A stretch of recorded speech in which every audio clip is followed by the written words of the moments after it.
Ndeko mwana mama, yo oyo lula bo kolongono ya nzoto. Et yo nde olingi yo vandisa nzoto kolongono. Voici un produit naturel. Maxi Bien-être. Produit à base de plantes naturelles. Restaure dysfonctionnement l'érectile de l'homme et redonne à votre corps l'harmonie et la santé. Pona bonzinga ya nzoto nanga, pona bo kolongono ya nzoto nangai, nga na poni nanga, Maxi Bien-être. Maxi Bien-être en vente partout dans le monde. Vous habitez Kinshasa, vous habitez Belgique, vous habitez la France, vous habitez l'Amérique, vous habitez l'Irlande, vous voulez consommer Maxi, appelez-nous au numéro qui défile au bas de cet écran. Aimable internaute, vous qui nous suivez depuis les 3w.com, merci une fois de plus de vous savoir exagérément nombreux et branchés dans votre site les 3w.com. Aujourd'hui, CongoMillennium.com vous propose son nouveau numéro de Millennium Réflexion. Comme nous vous le disons, Millennium Réflexion, c'est l'émission qui vous permet de suivre les différentes analyses et surtout les différentes réflexions de jeunes Congolais, des citoyens congolais, des Congolais en général sur les actualités politiques. Nous savons une chose, la RDC nous appartient.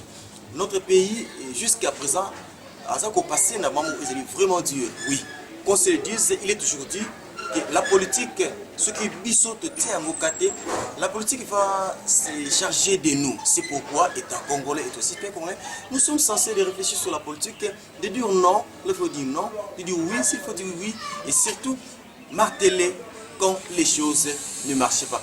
Aujourd'hui, dans les nouvelles réflexions, nous avons invité pour vous un citoyen congolais, parmi bateaux, il est trop branché à la chose politique. Il aime la politique, il aime son pays. Il avait bon jugé de partager son opinion concernant les élections présidentielles de 2016. Les élections présidentielles 2016 dans une année. On doit déjà en parler, savoir ce que la population pense et ce que la population désire et surtout son choix sur les nouveaux candidats. Ensemble, na yanga indeko de tokomika kosolola. Bonjour, monsieur. Bonjour. Balanda Congo Millennium basolanda yeso ko tombola susu ngongo omira ko yebisa bango soki yo oza nani na mukuse penza. Bon, nga nazali citoyen congolais, ezali mboka na ngai.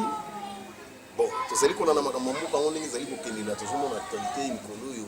Donc ndenge ezali kokendela biso nyonso tozali ka matoi na biso kuna. Toza kotani toza kokende malende ki toko 2016 mais toza kaka. Yambo tout touché makambo ya 2016, tout le monde a ce la likambo dengi élection présidentielle oui. Toko banana municipal, barokeni na provincial et après toko touché les grands coups, ça sera les présidentielles. Mais avant de parler du présidentiel, quel est le bête qui est politique, qui a opposition, puis il y a pouvoir, il faut pas qu'il y ait un dialogue, bien que l'objet du dialogue est banité. Quand on a un dialogue, tout mais quand on a la parenthèse, il faut merci. Bon, problème au dialogue, oui. Les alliés comme avant, nous sommes un dialogue. Le peuple congolais, nous sommes un dialogue. C'est vraiment un dialogue. Pour Ngaï, personnellement, il s'est concerné qu'Ngaï. Nous avons sûrement que dialogue au Salim. Nous avons limité que dialogue au Salim. Nous avons limité. Nous avons des distractions à Pamba. Bon, d'abord, et là qu'on a tali sur le dialogue au Zalaté, président de la République, Joseph Kabila, il a accueilli consultation, il n'a pas religieux, il n'a pas parti politique, nous sommes allés à consultation. UDPS a accueilli consultation, et pas il y a Martin Kobler, en tant que communauté internationale. Alors, UDPS, selon eux, que dialogue fait à accompagner la communauté internationale à la 4e dialogue. Pouvoir, tant que le président Kabila a dit non, il y en a qui Lambert Mende. Il dit qu'on a Bango, pas question de la communauté internationale à la 4e dialogue. Et ce qui est encore tout mouqué, Pour Etienne Tshisekedi, oui, pour le dialogue, mais communauté internationale, base à inclure le dialogue. Oui. L'actuel président, le président Kabila Alobi, oui, pour le dialogue, mais à quelques consulter, prêtre religieux. Mais à Boyi, présence, il y a communauté internationale, le dialogue. Ok, continue. Alobi, bon, le président Kabila a commis le col à juge parti. La Katia et Lokoyo, dialogue. IDPS Alobi, il faut un dialogue. Ezala na nini ya communauté internationale na kati bazonga na bakor ya Addis Abeba. Accord à Addis Abeba otisi ko ezala nango respecter dialogue ezala ndenge wana. Alors na monike même Bible lobi ke batu mibale soki bayoka nete moyeba tambola nzela moko ezati. Koto yo faut communauté internationale. Côté mususu communauté internationale te siko dialogue ne ko salema ndenge nini.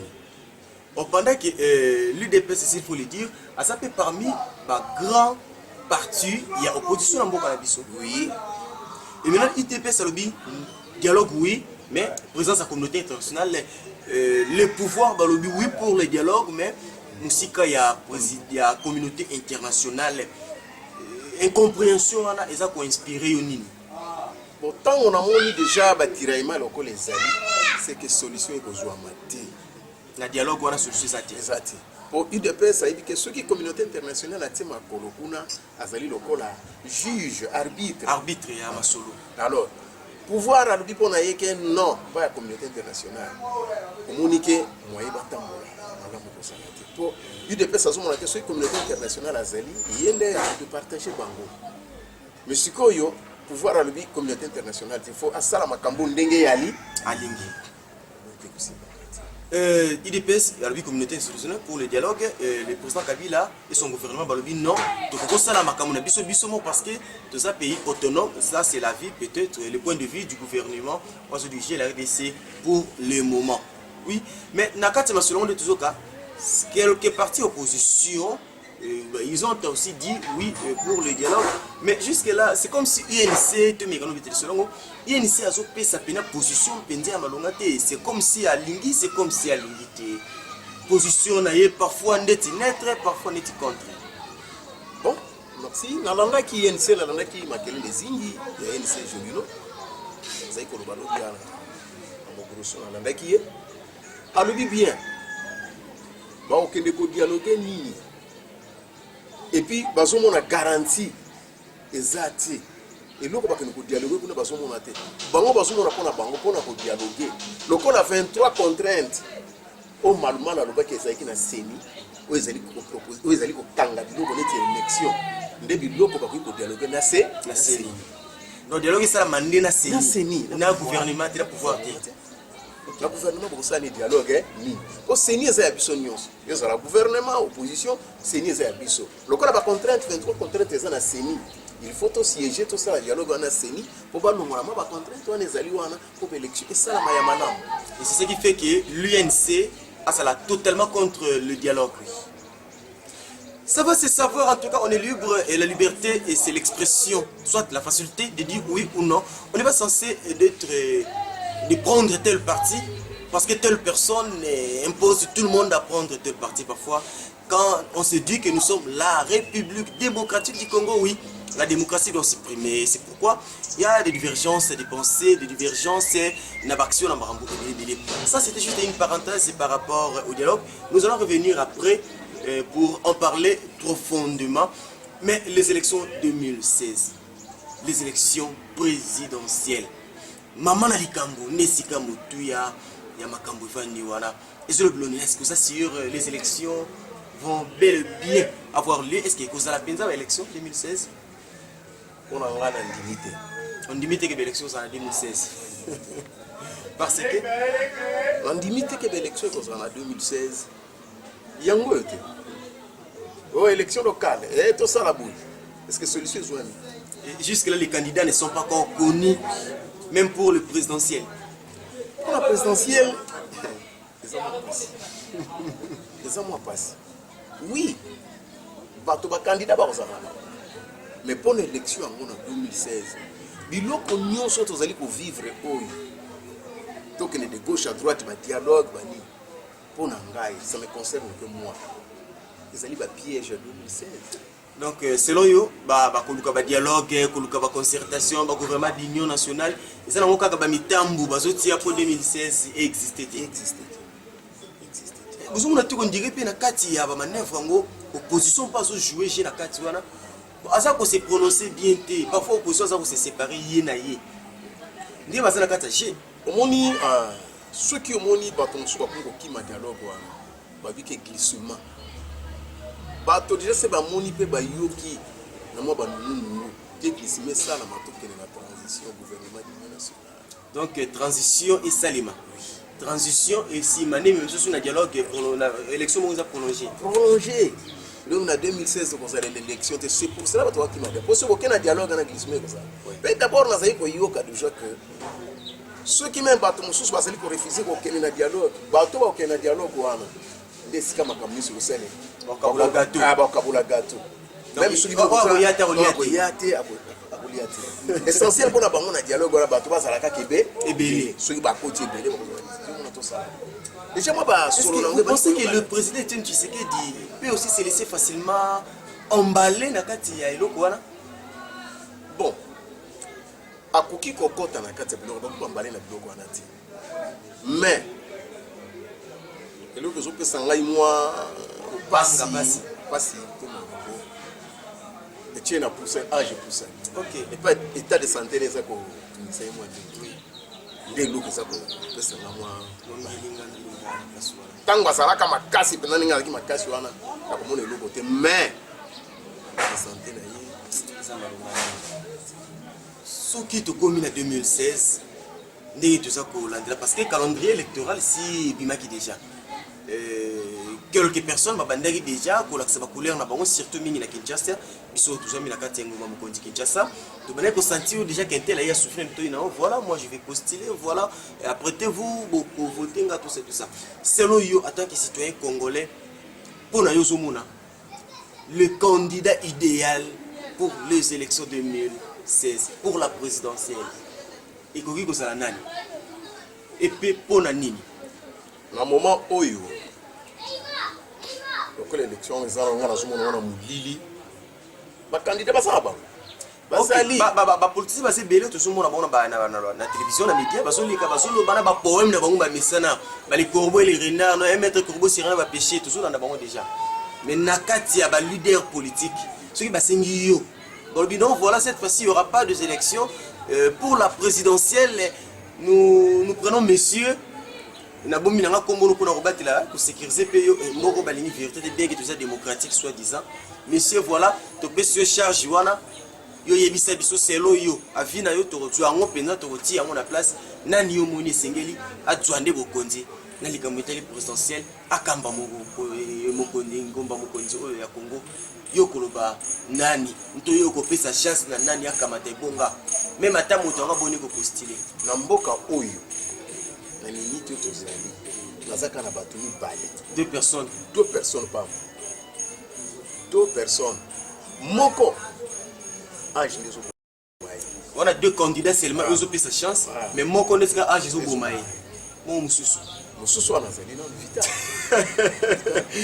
nani age ils ont bomaye pe nani age zana no ko pesa confiance Etienne pomoni age pusani pi ba maladie lisusu ye to dit que nzoto amutebelaka oui et surtout l'âge aussi âge pusani pe retika malgré âge on pusani retika ye mais bon menacer ba maladie za ko menacer ka ye lelo ko zopesa ngai mwa passe yango wana mais à part papa wana moto wana mo les vital pona yo à part Etienne Tshisekedi du local âge zo sala neti tungisa ozopesa plus chance pe confiance pe Vital Kamerhe mais c'est comme si Vital Kamerhe on dirait bato bakomi ko sala lisusu neti bakotaka bato te nous avons suivi dans deux médias les déclarations des hommes politiques et na mususu que Vital Kamerhe il avait subi il semblerait que na mikili ya poto a subi ça qui moi pression moko epa ya bande comme susu bazana poto ndeti kaka balobi bazomona ile sous clair te mais yolobi opesi no ye confiance raison ni nous opesi le confiance makasi ndeko mboko ezaka ndenge wana te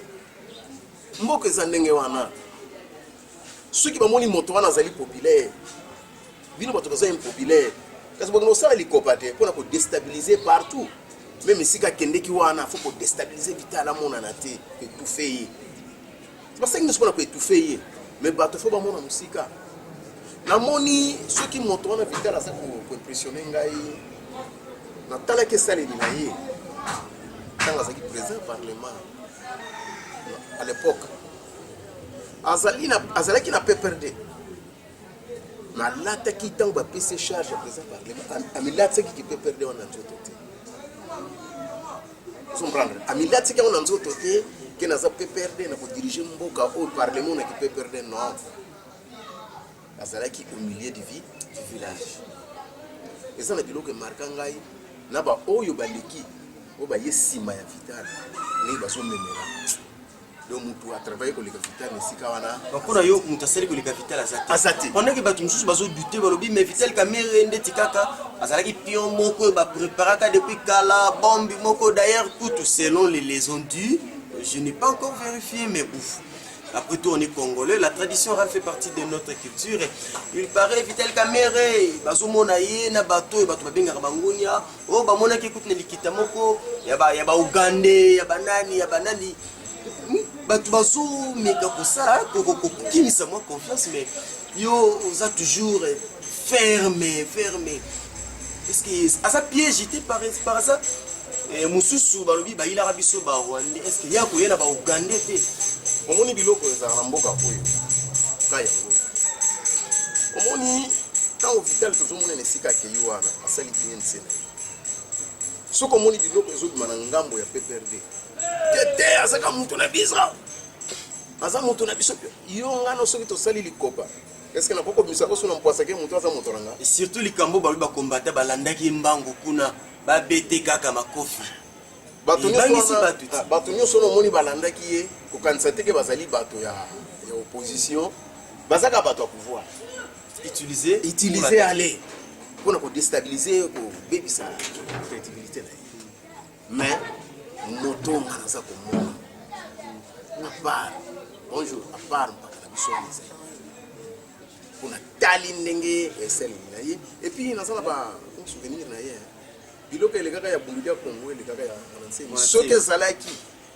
baprésident oyo ya lelo mbeli mwanantsemi wana mbele aza dirige pene na prison mais ye atalaki yango non ezali kaka te ke eloko nyonso tomemaka oka na PPRD non tozwa mboka totia yango nazali au milieu du village à partir ya charge oyo monene bapesi ngai longola nano sentiment no tia pembeni mpo lelo otala lelo ebele bato bazali komoisir na baprison oui ebele mosusu otali eloko mpenza ya makasi eza te aussi quelque part bato bazouta na pouvoir bazoya na opposition bato bazouta pouvoir bazoya opposition population sokotaka doute na bango mpo ndiye komi lipa te allié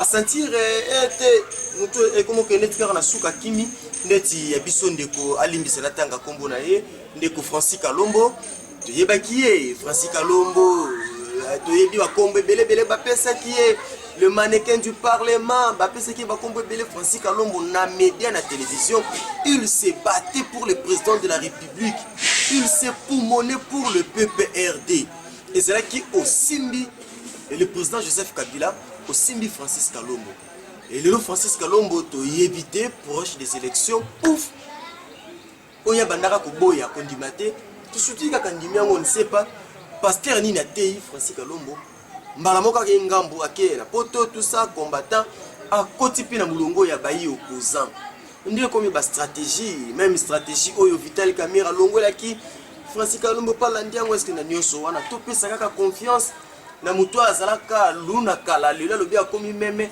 est bakati ye manzaka na mino mpona Francis Kalombo na omoni moto nyonso soki atengami ndenge toujours loba problème ya Vital te bato mosusu akoki kozala ndenge Francis omoni azalaki wana azalaki na PPRD omoni ndenge nauti loba eloko ya Vital biloko nyonso tosala wana sentiment te mboko eza biso soki omoni lelo Kalombo akimi ayebi ke mpo biloko azali koyebisa baninga balingi yango te epuis namonaki malgré azalaki na PPRD badéfense oyo azalaki kosala alaki juste même esika bato pango bato ezali kokende na baindien na balibanais azokende kosala badéfense Congolais ba récupérer ba bien na bango.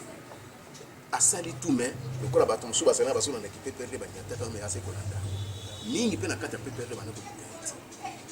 Tant on comme na moment oyo, mboka za biso. Na mona ki Francis Kalombo, mona ki danger zo ya liboso. Abi oui. Mandat président de la République ça aussi là. Yango esili 2016 fait élection président sous soya alternance ezala. Mais bango pona bango balingi alternance té. Le kola c'est wendo. Le kola bimisa ki biloko wana. Té alternance ezala. Biso to siège to bisa dofo ya biso les sikambe banyose ezali.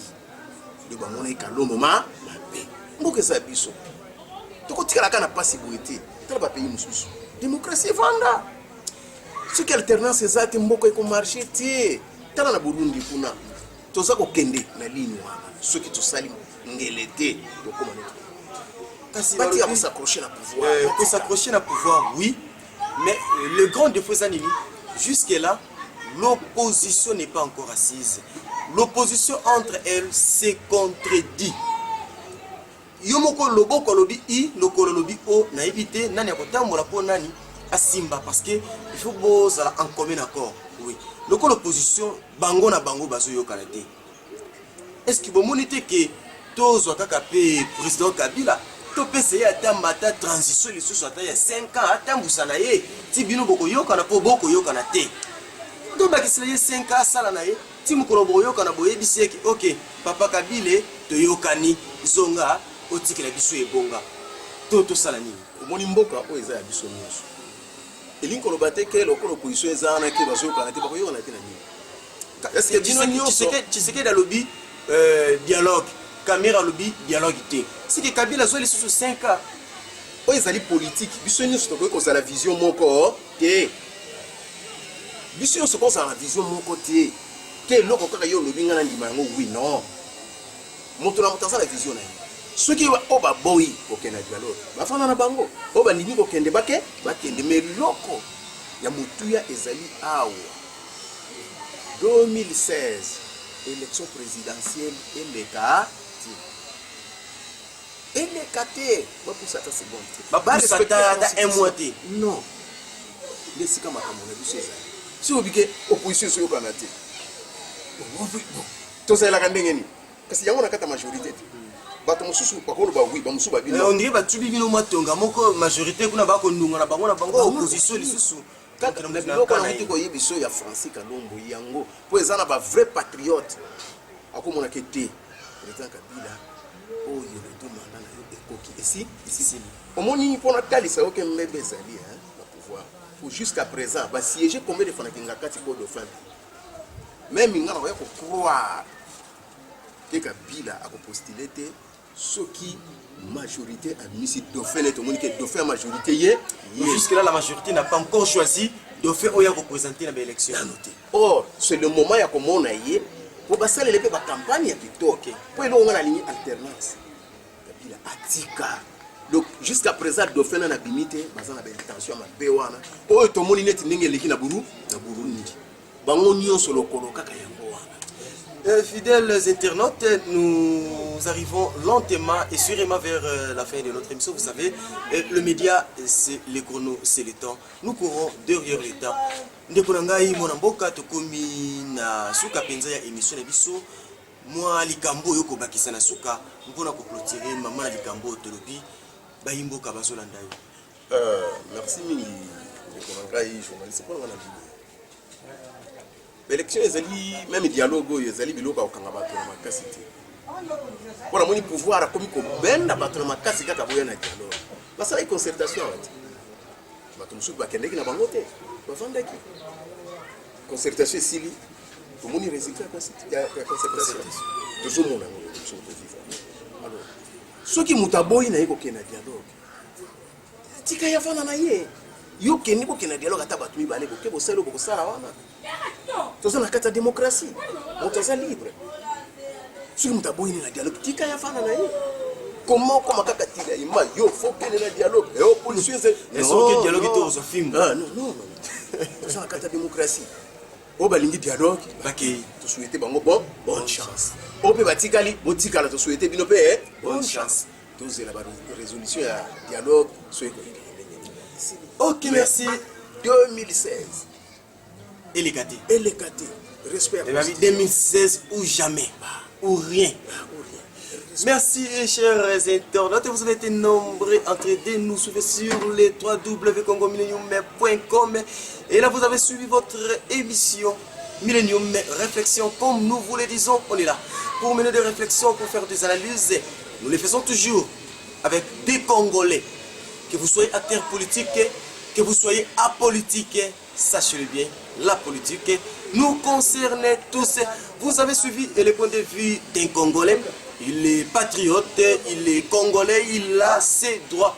Il a droit à la parole, il a droit de faire connaître sa pensée, sa volonté, ce qu'il fait, de dire oui comme non, parce que ça fait partie de ses droits. Nous sommes arrivés pratiquement à la fin de notre émission. Nous ne savons plus quoi dire et quoi ajouter, oui. Et tout ce qu'il a dit, cela n'engage que lui. Il est libre, il a ses droits. Si vous avez aimé cette émission, vous devez dire grand merci. Qu'on appelle les boss de leur boss, les boss fantômes. Là, il s'agit du DG des Congo Millennium. Grand coucou à toi, grand coucou à toute l'équipe de Congo Millennium, mais surtout à la grande famille Millennium. Vous qui aimez Congo Millennium, vous êtes nombreux à nous appeler, vous êtes nombreux à nous écrire en Europe, comme en Amérique, en Afrique, et surtout ici au Congo, en République démocratique du Congo. Oui, vous nous présentez toujours vos suggestions, vous nous proposez toujours des choses à dire. Nous avons aussi besoin de votre soutien, nous avons besoin de votre main, car main dans la main, vous qui nous aimez, vous qui nous écrivez, vous qui nous appelez par téléphone, nous vous demandons qu'une seule chose. Pour tous les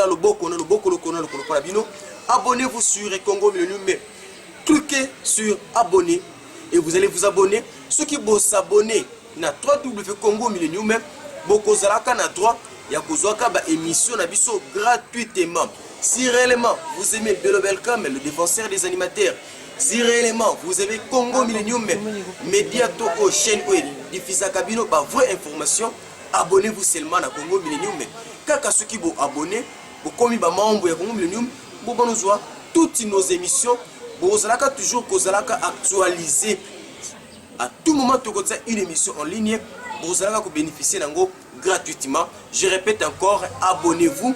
Fongola na site nabiso, qui n'est pas sur le monde, abonné au aimer, si vous avez aimé, vous abonner, s'abonner, cliquez sur abonner. Quand vous cliquez sur abonner, vous senga yo, obeta adresse email na yo, obeta na mot de passe na yo, ndesima. Oko s'abonner na Congo Millennium et Okosalaka kozwa émission de biso. Merci à vous qui nous aimez et surtout merci à vous qui va s'abonner juste après cette émission. Et je ne peux pas mettre traiteur, mais cette émission ça pourra présenter des grands coucous. Yangandeko en tout cas il est là, il est à mes côtés à tout moment. Et Yasimbaranga Moroboko, Tukimamba ou Yasimbaranga Moroboko, maman Yakomel en tout cas et ça n'a raté. Et le sako minga celui qu'on appelle l'homme à Jennifer Tchatche, le vieux désiré. Qui a béni, Mpina Mabé, ma ministre, Mabé, maman tendre, la Camerounaise. Grand coucou à toi. Derrière la caméra, c'était votre serviteur Olivier Divididi. Devant la caméra, c'était votre humble serviteur Bello Belcam. Restez toujours branchés et vous ne serez jamais dessus. Bye bye, à la prochaine.